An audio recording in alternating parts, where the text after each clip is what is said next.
Seguimos en conversación con Casto Ocando, periodista especializado en investigación. Casto, el tema de los militares de los Estados Unidos, ¿lo ves por poco tiempo, mediano tiempo o largo plazo presentes en Venezuela? Ya no son pocas las publicaciones que habida cuenta del número de tropas con pie puesto en territorio venezolano y la estructuración de bases para comando militar y todo lo demás. Dice, bueno, mira, por ejemplo, La Guaira ahora mismo es una base militar de los Estados Unidos. ¿Qué información te dan al respecto? Mira, yo creo que en una situación ideal, Estados Unidos, por supuesto que le gustaría establecer no una, sino probablemente hasta 5 bases en territorio venezolano en zonas verdaderamente estratégicas, porque Venezuela durante estos años de la dictadura se convirtió en un centro de operaciones, no solamente en el tema del narcotráfico, sino en el contrabando de materiales importantes, incluyendo posiblemente materiales radioactivos, por un lado. Luego el tema de las operaciones de los grupos criminales, de los grupos terroristas del Medio Oriente, que también tienen operaciones, y el tema de la guerrilla colombiana, que también es considerada narcoterrorista por Estados Unidos. De modo que hay un interés. Yo he sabido de una propuesta que se le presentó al Pentágono ya hace unos meses acerca de los posibles lugares donde pudiera haber y donde sería conveniente que militares o digamos apoyo militar de Estados Unidos pudiera operar en Venezuela. Obviamente todo esto tiene que tener una aprobación, un consenso, un nivel de legitimidad. Hay herramientas legales en la legislación venezolana que permitirían esto, ¿no? Pero esto yo creo que pudiera ser un desarrollo, pero esto definitivamente es una intención que Estados Unidos tiene y yo creo que esto no va a terminar, esto se va a mantener, sobre todo porque en una situación de transición donde ya el régimen comienza a ser desplazado y todos estos liderazgos acostumbrados por décadas a mandar como mejor les parecía, esto va a crear, por supuesto, una potencial situación de inestabilidad que necesita, obviamente, de una dura presencia importante de Estados Unidos. Además que la gente estaría de acuerdo con eso, ¿no? Esa es la otra cosa importante. Y repito, hay elementos, hay herramientas legales en la legislación de Estados Unidos, de Venezuela, perdón, convenios internacionales que perfectamente permitirían una presencia mucho más prolongada en bases militares por parte de Estados Unidos. Bueno, bastaría con que en una discusión en la Asamblea Nacional se sometiera a consideración el empleo de una misión militar extranjera como para que tuviera visos de constitucionalidad, lo que ya de hecho se está haciendo, porque no hay Estado de Derecho en estos momentos en Venezuela. Ahora, entendiendo que la presencia militar de los Estados Unidos pudiese ser más bien agradecida por los venezolanos, porque significara en realidad una contención al mundo del narcotráfico, a los grupos terroristas globales y a tanto más de la estructura criminal, de lo cual se indican a Diosdado Cabello ser partícipe, cabecilla. ¿Qué hay de nuevo respecto del futuro de Diosdado Cabello? Que leí tus publicaciones, ¿no? Más bien desata una suerte de reto, de desafío con eso de haber publicado las fotos que tan mal pusieron al gobierno del presidente Trump en el sentido de rebajar al jefe del Comando Sur y al señor John Barrett a estarse de mano agarrada, por decirlo de alguna manera, tratando con un capo de la naturaleza de alguien que tiene 25 millones de dólares ofrecidos a quien lo someta a la justicia. Mira, la primera idea fundamental es que hay que siempre recordar es que Diosdado Cabello sigue siendo considerado un fugitivo, un criminal, el jefe del cartel de los Soles, el gran capo del narcotráfico en Venezuela, el jefe operativo. Obviamente esa posición se ha visto afectada, ¿no?, después de la captura de Nicolás Maduro, pero eso no ha detenido, digamos, esta percepción que existe en Estados Unidos de que Diosdado Cabello no solamente es el hombre más peligroso en este momento en el régimen, sino que además es el mayor obstáculo para un proceso de cambios reales en Venezuela. Eso por un lado. Lo otro es que Estados Unidos ha aplicado una estrategia que a mí me parece una estrategia muy inteligente de minar sus posiciones de poder. Recordemos que cuando se nombró a González López como sustituto de Vladimir Padrino, básicamente se rompió esos vasos comunicantes que el clan Cabello mantenía con la Fuerza Armada, porque la mayoría del alto mando militar de Padrino eran compañeros de promoción del Mocho Cabello, José David Cabello, que acaba de ser sacado, por cierto, del CENIAT.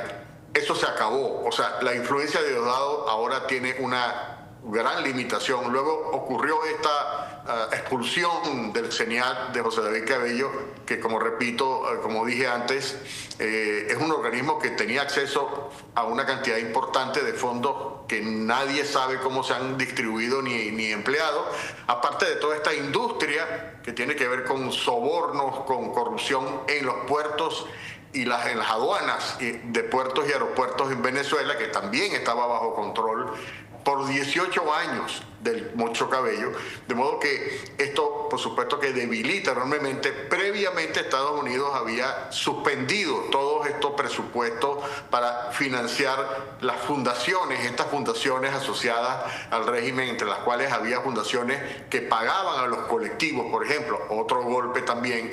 De modo que la situación de Diosdado en estos momentos es una situación bastante comprometida, muy disminuida.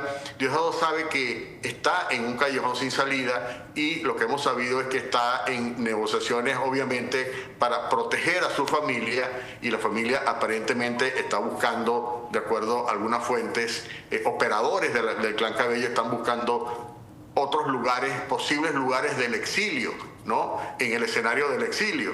Es una posición muy complicada porque las opciones que tiene Diosdado es, si se va del país, tiene problemas, si se queda también, ¿no? Si se revela, peor todavía, puede tener el destino del Niño Guerrero.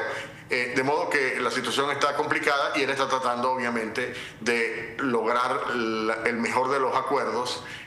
No importa lo que diga, ¿no? Porque no tiene el poder real, ¿no? Y mucho menos con los militares norteamericanos ahí en la boca del lobo. Según tus propios análisis, una prenda de sacrificio para su propio bienestar dada a los Estados Unidos por parte de Diosdado Cabello fue justamente Niño Guerrero, Héctor Rutherford Guerrero Flores, ¿no? ¿Cuánto más podría estar dispuesto a dar él? Te lo pregunto porque sé que el próximo mes de agosto comienza el tema judicial respecto de Nicolás Maduro y Cilia Flores, de quienes pienso yo es muy difícil que no se hayan enterado el nivel de traición de los hermanos Rodríguez, y muy difícil que no se hayan enterado que sus nombres prácticamente no cuentan ya para nada en Venezuela. Por eso, ¿qué otro aporte más allá de Niño Guerrero puede estar sobre la mesa de parte de Diosdado Cabello como para salvar a su familia y correr con el menor impacto judicial posible en adelante si es que se entrega? El problema es que no hay personas más arriba que él, por encima de él, para entregar, ¿no? Que sería, digamos, una moneda de cambio. Muchos de las personas que negociaron con Estados Unidos ofrecieron información sobre personas que estaban, como se dice aquí, ¿no? Peces más gordos. ¿Quién es el pez más gordo que Diosdado? No existe en Venezuela. Los Rodríguez, pero quizás Diosdado no tiene el poder de entregar a los Rodríguez. Los Rodríguez están a merced de Estados Unidos. Estados Unidos no necesita a Diosdado para meterle los gastos a Delcy Rodríguez o a Jorge Rodríguez. Y los propios Nicolás y Cilia Flores, porque a Estados Unidos le conviene que aquello salga, como se dice en criollo, pepitona, ¿no?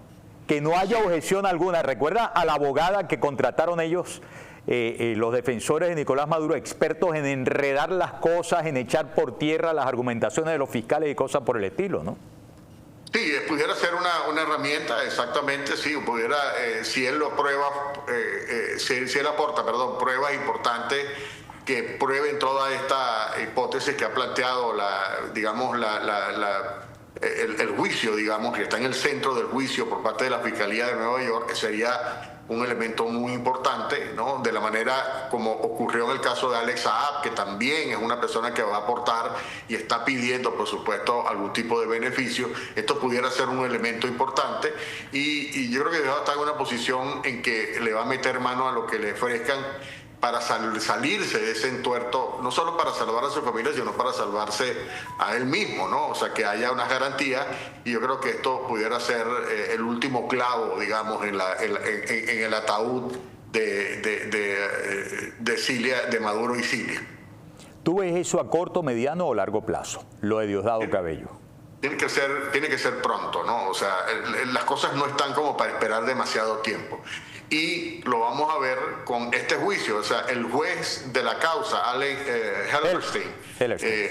Hellerstein, él está muy interesado en acelerar el juicio, o sea, evitar que haya retrasos innecesarios. Esto se va a retrasar, lógicamente, porque todas estas argumentaciones, parte de la estrategia de la defensa también es darle largas al asunto, tratar de obstaculizar, pero básicamente si Estados Unidos va a hacer una jugada fuerte que pueda inclinar la balanza a favor de una condena total sin ningún problema de Nicolás Maduro, tiene que ser ahora, ¿no? Tiene que estar en estos momentos en conversación, porque quizá sería necesaria la presencia o el testimonio o las pruebas o los testigos que Diosdado Cabello pueda aportar para ser usados en los próximos meses, porque estamos en un proceso de aceleramiento del juicio de Nicolás Maduro.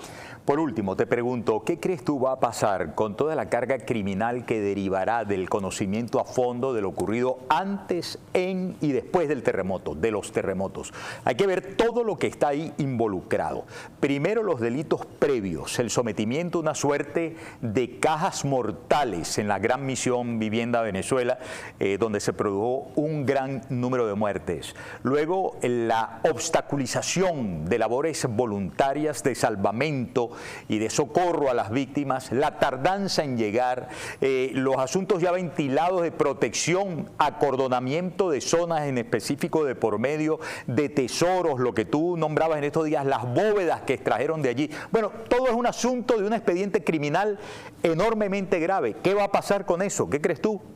Mira, yo creo que Estados Unidos obviamente está tomando nota. Estados Unidos sabe todo este tema de las caletas, las famosas caletas, conoce muy bien, conoce cómo operaban en este estado La Guaira, que ha sido dominado por el chavismo por años. Pero imagínate, Miguel Ángel, si ese terremoto hubiese ocurrido en los Estados Unidos y estas casas hubiesen sido construidas por el gobierno federal, bueno, no te imagino la cantidad de demandas que inmediatamente se introducirían en los tribunales federales, de modo que hay una parte de lo que llaman el liability legal, el problema de la respuesta que tienen que dar, y luego la responsabilidad de las compañías y no solamente estatales, sino privadas también.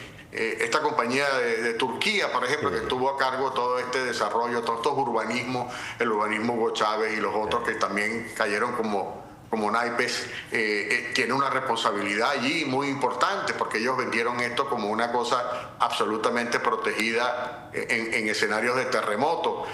O sea, esto tiene implicaciones que, por supuesto, complican el escenario de la recuperación, pero no se puede tampoco desconocer, ¿no? Y yo creo que esto es un tema que ahora no está muy claro, ¿no? Porque habría que ver cuántas personas murieron, de qué manera, cómo se puede resarcir. Aquí tiene que haber una compensación a todas las personas que sufrieron pérdida, tiene que haber un programa de reconstrucción para favorecer. Es decir, aquí hay un escenario que por ahora no está claro cómo se va a operar, y Estados Unidos sabe, por supuesto, lo que esto implica, ¿no? Y esto es una de las cosas por las cuales el plan de recuperación se complica, y es necesario avanzar en el otro frente, que es el frente de la transición democrática. Bueno, mi querido Castro, ha sido un enorme gusto hablar contigo. A ver si nos vemos y nos tomamos el café, que tenemos como 3 meses queriendo tomarnos el café, no nos tomamos el café. Absolutamente, Miguel Ángel, como tú quieras. Un fuerte abrazo, ¿no? Un gran abrazo, muchísimas gracias. Seguimos muy pendientes de tu trabajo, tus publicaciones, tus análisis. Castro Cando, amigas y amigos, paren la oreja, saquen sus propias conclusiones. Me voy a la pausa. Ustedes ni se muevan de ahí, que tenemos mucho más todavía en la entrevista.